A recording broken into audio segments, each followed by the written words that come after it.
Okay, we're gonna wrap this up with one very last special guest, Hashigata. Hey, from what's up? from Brooklyn, New York, right? Yeah, Brooklyn. Brooklyn representing.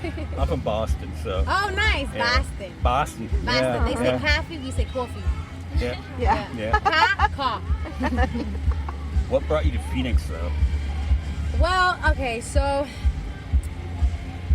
after COVID, I knew I wanted to leave the city. There was a lot of protests going on. At one point, there was like, I remember going past this burning car in Union Square. I was like, it's time to go. It's time to go.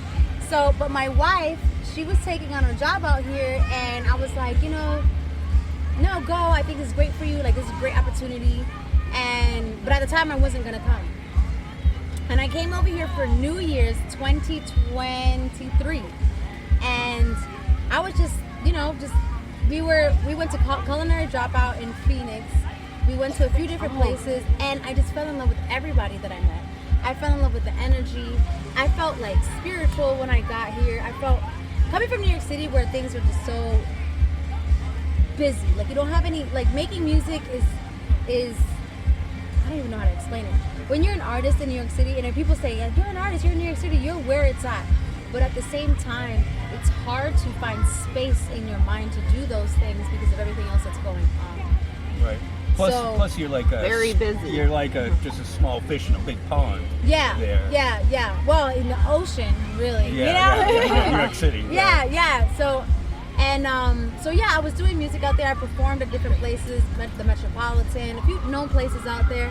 But I wasn't able to really give myself to music out there. So I was looking for a way out. And, she came over here. I fell in love that New Year's. And I told her that New Year's, I was like, I'm coming. Well, this must make you remind you of New York, though. This is New York. Yeah. That's New York. That doesn't do nothing. You've been in New York City. That's New York City. Yeah, all day. Like at least 3 or 4 times a day. In the morning, you're walking to work. That will be your background music.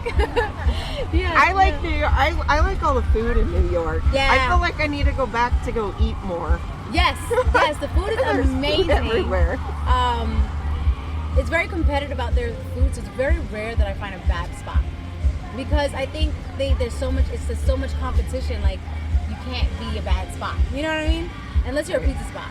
A dollar pizza, you could be bad. People are just gonna buy it anyways. Because it's pizza. Because it's dollar pizza. I don't know. New York City can't really mess up pizza, but anywhere else, like pizza out here is not the same. Like, have you been to New York City to have pizza? And if you say no, you haven't had You pizza. need to have pizza in New York. Yeah. Plus, they use the water from there, and that's what really is the magic of the pizza. It's the water, because the water comes from the mountains, and it's this delicious. So in New York City, we're known for drinking out of our faucets. That's normal to us because our water comes from the mountains, which is not that far from us. So it tastes delicious. Like, drinking from the faucet is normal. And when I moved from New York City, people thought that was weird. I mean, I don't any other places because they tell you not to. But like, that's how good the water from New York City is, and they use that to make the pizza. Yeah. So, yeah, and it just. There's some places you could drink the water out of the faucet. Mm-hmm. I don't here. Yeah.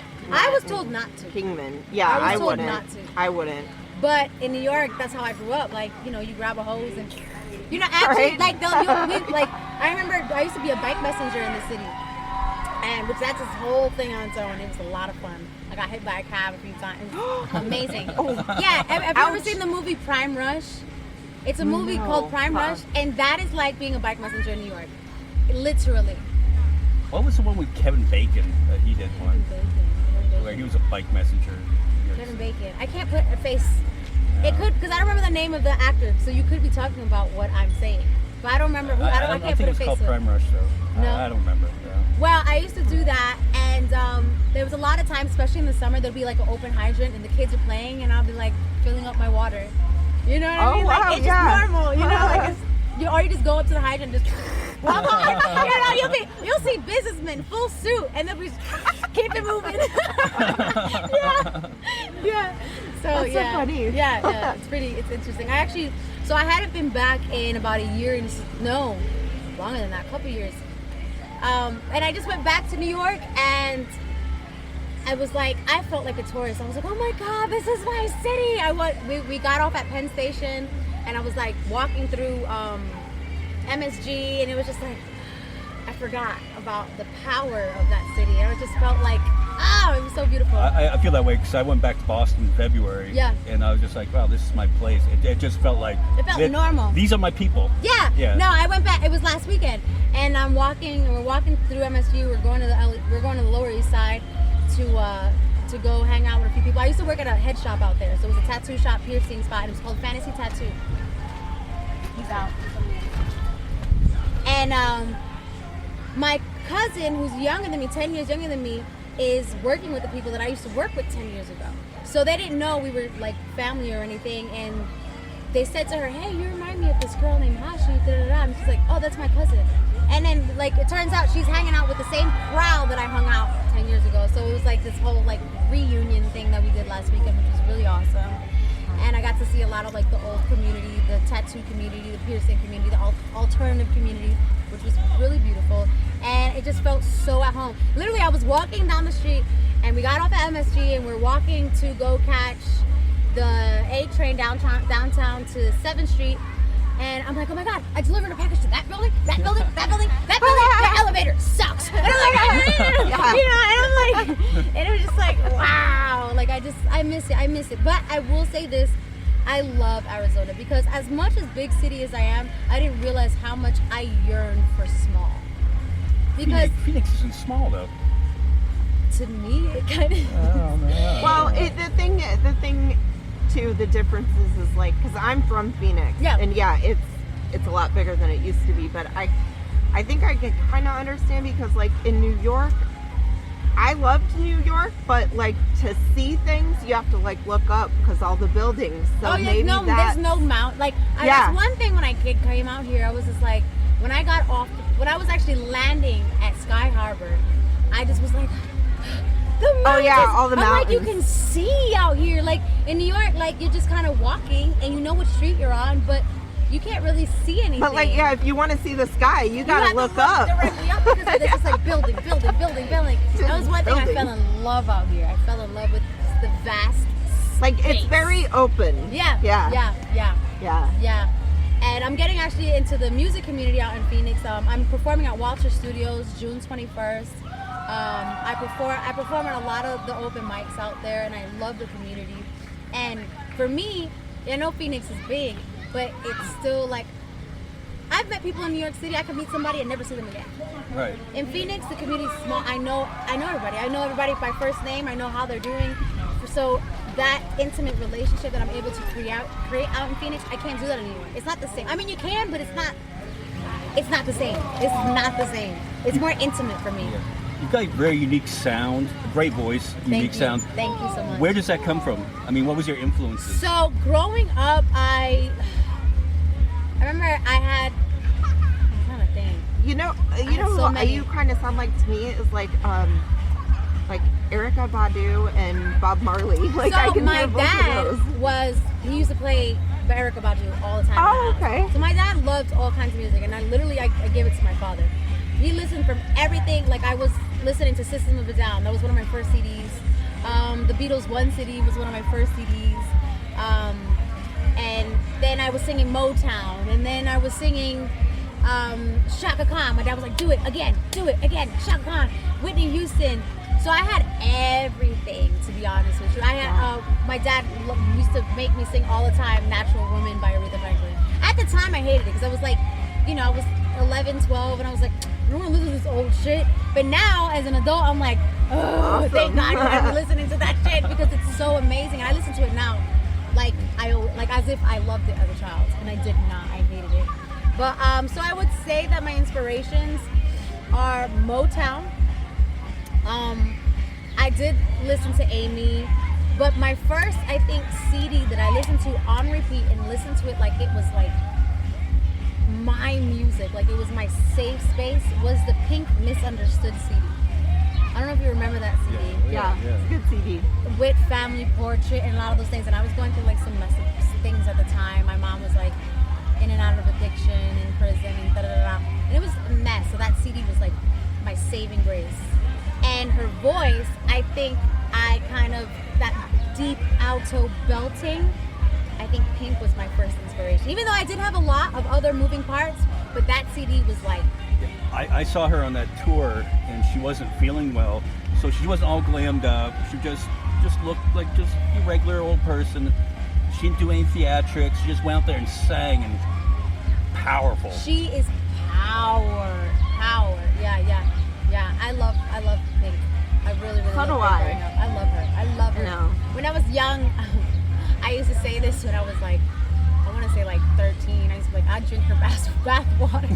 I was so obsessed with her at one point. I'm like, I drink her bath water, but not anymore. But at the time, I really thought I would have.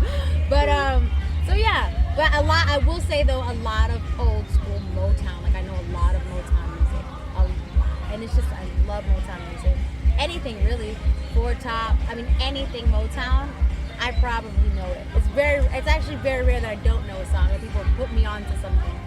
I actually was in show choir in middle school, but it was like no joke. Like we had to go to school early and we left school late because we had 2 hours rehearsal before class and 2 hours rehearsal every day after school. That was 5 days a week. Like our teacher was a fucking joke. I mean, I'd be like my muscles would hurt going home and my throat would be like torn because he would push us because we do full on shows. I mean, we used to go against colleges and beat them. That's how good this teacher was. Mr. Zwern was his name. And I performed, we did a whole Motown set. And actually at the time we were doing a lot of Dreamgirls music, and we traveled to Chicago. And I was young, I didn't care about it at the time. Now as an adult, I'm like, that was an epic experience. But as a kid, I didn't really care. But one of the Dreamgirls was, I don't know what she was, but she wasn't like the mayor of Chicago, but she was something political. And we actually went to the courthouse and performed her music for her. Oh, was it The Lori original Lightfoot? I'm not sure. I'm telling you, I was young. I didn't care. Okay. But now I'm like, I wish I was so much more attentive to what was going on and what I was actually doing and how epic it was. And we did a whole Motown set for her, and we sang her music for her in Chicago. Cool. Yeah, you could have had Barack Obama in the audience if you would have. I I'm 12, I'm 13. I don't give a damn. I just want to like hang out with my friends, you know. But I could say I did that, but I need to look more. Look more into it. I bet you there's a little article somewhere. Oh, yeah, maybe. And I could probably figure out exactly, so I know what I'm talking about. But I was actually just talking to my wife about it. I was like, I did that. She's like, no way. I'm like, I know. I didn't care at the time, but I did that. Yeah. So I listen to a lot of Motown. But yeah, it's very eclectic. The music that my dad put me on to, you know, and he was very big on listening to everything. My dad grew up in Coney Island in the 80s, in like late 70s, and so he would always tell me, remember, you're human first, and you're allowed to be whatever you want. And he grew up in a time in Coney Island where he would have like, what band is it?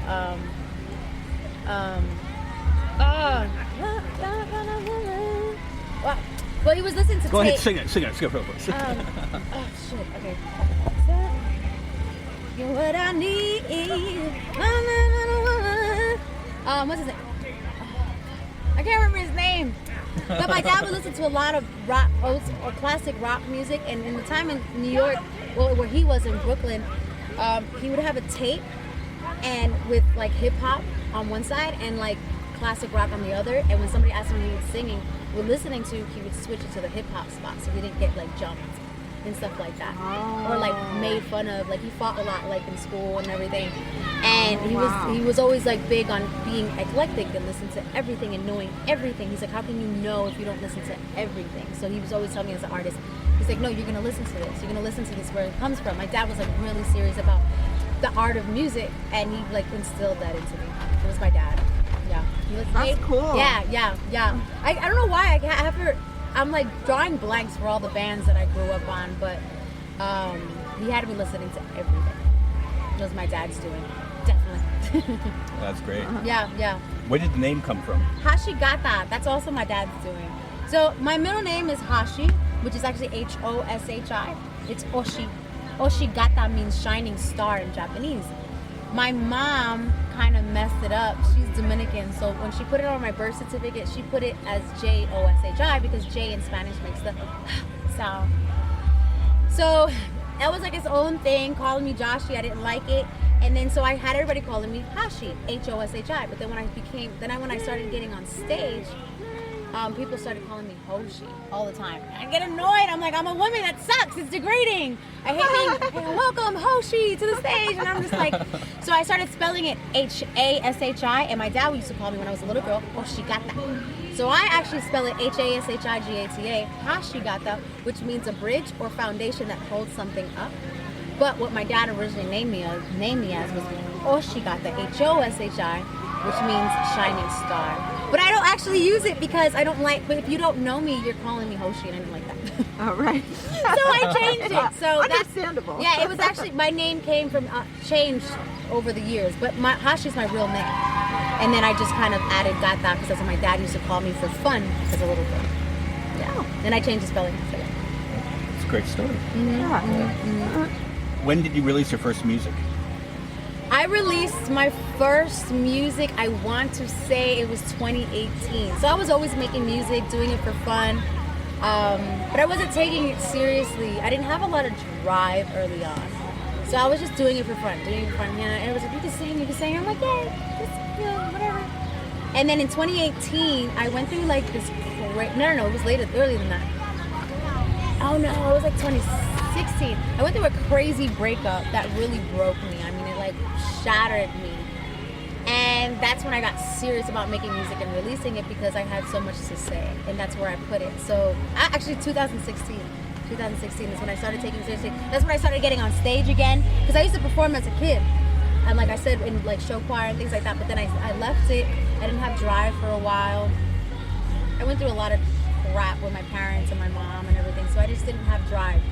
And I guess that breakup just put a battery in my back, and I was like, I need to create again. I want to create again. And then I started creating music. I got hooked with some producers, hooked up with this and third. I started going to the studio. I loved it so much, and I built my own studio. And then I started performing in the streets of New York, and I haven't stopped ever since. So I want to say 2016. Between 2016 and 2018 is when I started really getting crazy with it. Yeah. And you can find your music all over, right? Everywhere, all the usual Spotify, places. Apple Music, YouTube Music. I think it used to be Google Music, but YouTube bought them. But I mean, anything, Deezer, anywhere there's music, you can find me. And I'm dropping an EP August 6th. It was supposed to be July 6th, but I have so many shows that I don't have time to like work on music, which is a blessing. So I had to push my date back. But like I said, I'll be performing at Wall Street Studios June 21st. June 15th, I'm also performing at Mesa for Juneteenth. And yeah, EP August 6th. And yeah, I'm on TikTok, Instagram, Hashigata everywhere. Same spelling. Yeah. Mm-hmm. Cool. Mm-hmm. Yeah. Cool. And are you just regional to the Arizona area? Or As of right now, I am actually starting to get contacted. So I'm a very kind of like go with the way God pushes me. So if God wants me here, that's where I'm going to be. But I think I'm supposed to be traveling out of state. I'm starting to get contact. You know, I don't really like, I manifest it, don't get me wrong. But I do feel like when I'm in the place where I'm supposed to be, this is where I'm supposed to be. Yeah. You know? Why do you choose like this type of festival to come to? Well, number one, I am part of the LGBT community. Have been so since before I can remember. I remember my dad, I came out when I was 13 to my dad as bisexual. And my dad was like, oh, I know. And I'm like, thinking it's supposed to be, this going to be like this painstaking experience. My dad was like, oh, I know. I'm like, well, how? He already knew. He was like, oh, yeah, when you were in the first grade, you came home raving about how you were in love with this girl. I don't even remember that. And he was just waiting, I guess, for me to come out. And honestly, well, I've been to New York Pride, and it's huge. New York Pride is crazy. And I always said, I want to perform for Pride. And I've always wanted to all my life since I saw Gaga. I mean, I've been to many different, and this is a dream coming true for me. This is something I manifested when I was 16 years old. Yeah. So, and actually I'm going to be at Phoenix Pride now. So I will be performing for Phoenix Pride, so it's a dream coming true. When is their Pride? October. Oh, cool. October. So honestly, this is the moment I was contacted to perform here, I said, yes! Yes! Yes! I'm like, this is a dream. This is a dream for me. Yeah. I mean, if you knew any of the history of this place, this is a ultra conservative town. Oh my goodness! town. I know. I heard. I was a little scared because I was bringing the boys. I was a little afraid because I was like, I don't, you know, like, I don't want them to be confused. So like, God is prominent in our home. We pray every day, but they don't know that to some people, God does not like LGBT people. Right. You know, they don't know that. So I didn't want to introduce that. So I was scared. But I mean, I don't know where they are, but I'm happy that they're not here. Yeah. And yesterday they were peaceful. They did their little march back and forth. They kind of protested their own event over there, Okay, which is good. fine. But they weren't. Yeah, I was a little worried because, you know, my kids only know God as love. You know, they don't know any other God. As it should be. Yeah, so I was a little worried coming out, but I was like, and then on the other hand, I was like, you know what? If it does turn out a little funky and, you know, there's protesters, at the same time, in the same token, I do want my children to see it because I also want them to know that when you feel right in your heart, you're supposed to stand up for yourself. So I was like, I want them to see it, but I don't. But we'll see what happens. So, but I'm happy it turned out the way it did. Right, and coming from Boston and I'm moving here, it was just like culture shock to me. I was just like, oh man, and it took me a long time to find my people. First snow, and then met a whole circle of friends of like-minded people. I wish that the museum was open today. I would have went. See, I'm a big history buff, and what I love about what I've fallen in love with Arizona is all the cities are still very young. So, like, their dirt is just like 30, 40, 50 years ago. You know what I mean? It's really awesome. New York has dark, dark secrets. And I'm like I love history. I love history. It's one of my favorite classes growing up. I wish the museum was open. It's a pretty decent museum. Yeah, too, I want to go town. because I'm in love with I'm just in love with history. I'm in love with knowing where people come from, and even the parts that people like to sweep under the rug. Like I'm into that. So I wish it was open on Sunday, but they're not. Yeah. This place is kind of they really don't want to reveal the darker history of this place. You know, and I know it is. Yeah. You know it's dark. Yeah. And I love it. I love it. Actually, so when about a year ago when we first moved to Phoenix, there was this on Indian School Road, and I'm like, Indian School. Why? Why is that name? So I Google everything. I'm like, I need to know why it's called Indian School because it just sounds dark. You know what I mean? And I found out about the museum. I found out about what they were doing. They were taking children from Alaska, bringing them into the school. They were just snatching children left and right. So they were actually digging up around that area this land to build like some condo or whatever, because things are just flying up in Phoenix.